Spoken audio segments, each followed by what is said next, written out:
ಅಥಾತಃ ಸಂಪ್ರವಕ್ಷ್ಯಾಮಿ ಸ್ವಾಮಿ ಪುಷ್ಕರಿಣೀಂ ಶುಭಾಂ ಲಕ್ಷೀಕೃತ್ಯ ಕಥಾಮೇಕಾಂ ಪವಿತ್ರಾಂ ದ್ವಿಜಸತ್ತಮಾಹ.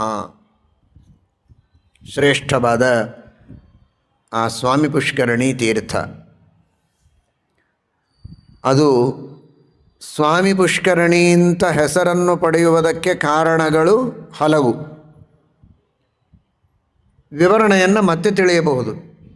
ಎಲ್ಲ ಪುಷ್ಕರಣಿಗಳಿಗೆ ಅದು ಸ್ವಾಮಿನಿ, ಹಿರಿದಾದ ಪುಷ್ಕರಣಿ.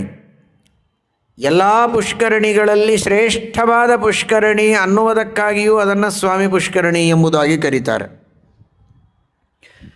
ಸ್ವಾಮಿತ್ವವನ್ನು ಕಳೆದುಕೊಂಡಾಗ ಸ್ವಾಮಿತ್ವವನ್ನು ಕೊಡುವ ಪುಷ್ಕರಣಿ, ಆದ್ದರಿಂದಲೂ ಅದನ್ನು ಸ್ವಾಮಿ ಪುಷ್ಕರಣಿ ಎಂಬುದಾಗಿ ಕರೆಯುವುದುಂಟು. ಸ್ವಾಮಿಯಾದ ಪರಮಾತ್ಮನ ಪೂಜೆಗೆ ಉಪಯುಕ್ತವಾಗುವ ಪುಷ್ಕರಣಿ, ಆದ್ದರಿಂದಲೂ ಅದು ಸ್ವಾಮಿ ಪುಷ್ಕರಣಿ. ವರಾಹದೇವರ ವರಾಹಸ್ವಾಮಿ, ಶ್ರೀನಿವಾಸ ಸ್ವಾಮಿ ಇಬ್ಬರ ಸೇವೆಗೆ ಉಪಯುಕ್ತವಾಗುವ ಪುಷ್ಕರಣಿ ಅನ್ನುವುದಕ್ಕಾಗಿ ಸ್ವಾಮಿ ಪುಷ್ಕರಣಿ. ನಿಮಗೆಲ್ಲ ಗೊತ್ತಿದ್ದಂತೆ ಎಲ್ಲ ದೇವತೆಗಳು ಸ್ವಾಮಿ ಪುಷ್ಕರಣಿಯಲ್ಲಿ ಸ್ನಾನ ಮಾಡುವುದಕ್ಕೆ ಬರ್ತಾರೆ ಅಂತ. ವಿಶೇಷವಾಗಿ ಮುಕ್ಕೋಟಿ ದ್ವಾದಶಿ. ಸ್ವಾಮಿಗಳು ಅಂದರೆ ದೇವತೆಗಳು ಅಂತ ಅರ್ಥ. ಬ್ರಹ್ಮಸೂತ್ರದಲ್ಲಿ ಸ್ವಾಮಿನಃ ಫಲಶ್ರುತೇರಿತ್ಯಾತ್ರೇಯ ಅಂತ. ನಾವು ನೀವೆಲ್ಲ ಮಾಡಿದ ಕರ್ಮಗಳ ಫಲವನ್ನು ನಾವು ಮಾತ್ರ, ಕರ್ಮ ಮಾಡಿದವರು ಮಾತ್ರ ಅನುಭವಿಸುವನ, ನಮಗೆ ಪ್ರೇರಣೆ ಮಾಡಿದಂತಹ ಸ್ವಾಮಿಗಳು ಅಂದರೆ ದೇವತೆಗಳು. ದೇವತೆಗಳು ಅನುಭವಿಸ್ತಾರ ಅಂತ. ದೇವತೆಗಳಿಗೆ ಮುಖ್ಯವಾದ ಫಲ ಬರ್ತದೆ, ಮನುಷ್ಯರಿಗೂ ಬರ್ತದೆ. ಕರ್ಮ ಮಾಡಿದವರಿಗೂ ಫಲ ಇದೆ, ಪ್ರೇರಕರಾದ ದೇವತೆಗಳಿಗೆ ವಿಶೇಷವಾದ ಫಲ ಇದೆ ಅಂತ ಹೇಳುವಾಗ ಸ್ವಾಮಿ ಎಂಬ ಶಬ್ದವನ್ನು ಬಳಸಿದ್ದುಂಟು. ಹೀಗಾಗಿ ಸ್ವಾಮಿ ಅಂದರೆ ಜೀವರಿಗೆ, ಮನುಷ್ಯರಿಗೆ ಪ್ರೇರಕರಾದ, ನಿಯಾಮಕರಾದ ಸ್ವಾಮಿಗಳು ಅಂತ ಅನಿಸಿಕೊಂಡವರು ದೇವತೆಗಳು. ಅಂತಹ ದೇವತೆಗಳೆಲ್ಲ ಬಂದು ಸ್ನಾನ ಮಾಡುವ ಪುಷ್ಕರಣಿ, ಆದ್ದರಿಂದಲೂ ಅದು ಸ್ವಾಮಿ ಪುಷ್ಕರಣಿ ಅಂತ. ಸರ್ವೋತ್ತಮನಾದ ಸ್ವಾಮಿ ಭಗವಂತ, ಜೀವೋತ್ತಮರಾದ ಸ್ವಾಮಿ ವಾಯುದೇವರು, ಅವರು ಅಲ್ಲಿ ವಿಶೇಷವಾಗಿ ತಪಸ್ಸು ಮಾಡಿದ್ದುಂಟು. ತಿರುಮಲದಲ್ಲಿ, ವೆಂಕಟಾಚಲದಲ್ಲಿ ಪ್ರಧಾನಾಂಗಂ ಹಿ ಮಾರುತಿ, ಪರಮಾತ್ಮನ ಎಲ್ಲ ಕಾರ್ಯಗಳಲ್ಲಿ ಪ್ರಧಾನ ಅಂಗರಾದವರು ವಾಯುದೇವರು. ಆ ಪ್ರಧಾನಾಂಗತ್ವವನ್ನು ಪಡೆದುಕೊಳ್ಳುವುದಕ್ಕೆ ವೆಂಕಟಾಚಲದಲ್ಲಿ ಮುಖ್ಯ ಪ್ರಾಣದೇವರು ತಪಸ್ಸು ಮಾಡಿದರು ಅಂತ. ಅನಾದಿ ಕಾಲದಿಂದಲೂ ಅವರ ಯೋಗ್ಯತೆ ದೊಡ್ಡದು. ವಿಶೇಷವಾಗಿ ಭಗವಂತನ ಪ್ರೀತಿಗಾಗಿ ನಿತ್ಯವೂ ಅವರು ತಪಸ್ಸು ಮಾಡ್ತಾನೇ ಇರ್ತಾರೆ.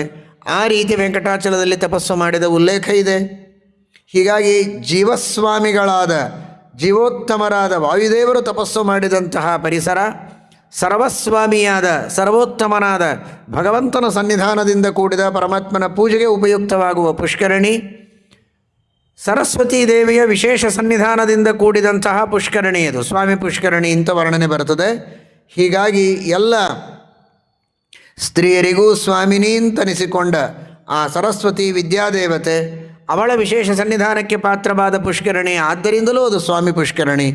ರಾಜ್ಯವನ್ನು ಕಳೆದುಕೊಂಡ ಶಂಖ ಎಂಬ ರಾಜನಿಗೆ ಇಲ್ಲಿ ಸ್ನಾನ ಮಾಡಿ ಶ್ರೀನಿವಾಸ ದೇವರ ಸ್ತೋತ್ರ ಮಾಡಿದಾಗ ಅವನ ರಾಜ್ಯ ಮರಳಿ ಅವನಿಗೆ ಬರುವಂತೆ ಮಾಡಿದೆ. ಆದ್ದರಿಂದ ಸ್ವಾಮಿತ್ವವನ್ನು ಕೊಟ್ಟ ಪುಷ್ಕರಣಿ, ರಾಜ್ಯವನ್ನು ನೀಡಿದ ಪುಷ್ಕರಣಿ ಆದದ್ದರಿಂದಲೂ ಇದು ಸ್ವಾಮಿ ಪುಷ್ಕರಣಿ.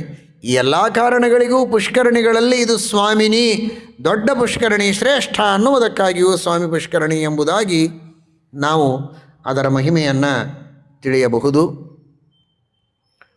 ಅಂತೂ ಬಹಳ ದೂರ ಇದ್ದೇವೆ, ಏನು ಮಾಡೋದು ಅಂತ ಏನು ಚಿಂತೆ ಮಾಡೋದು ಬೇಡ. ಮುಂದೆ ಇಲ್ಲಿಯೇ ಹೇಳ್ತಾರೆ, ಸ್ವಾಮಿ ಪುಷ್ಕರಣಿ, ಸ್ವಾಮಿ ಪುಷ್ಕರಣಿ, ಸ್ವಾಮಿ ಪುಷ್ಕರಣಿ, ಸ್ವಾಮಿ ತೀರ್ಥಂ, ಸ್ವಾಮಿ ತೀರ್ಥಂ, ಸ್ವಾಮಿ ತೀರ್ಥಮಿತಿ ದ್ವಿಷಃ ಅಂತ ಸೂತಾಚಾರ್ಯರೇ ಹೇಳ್ತಾರೆ. 3 ಬಾರಿ ಸ್ವಾಮಿ ತೀರ್ಥಂ, ಸ್ವಾಮಿ ತೀರ್ಥಂ, ಸ್ವಾಮಿ ತೀರ್ಥಂ ಅಂತ ನೀವು ಸ್ನಾನ ಮಾಡುವ ಬಚ್ಚಲ ಮನೆಯಲ್ಲೇ ಹೇಳಿದರೂ ತಪ್ಪಿಲ್ಲ.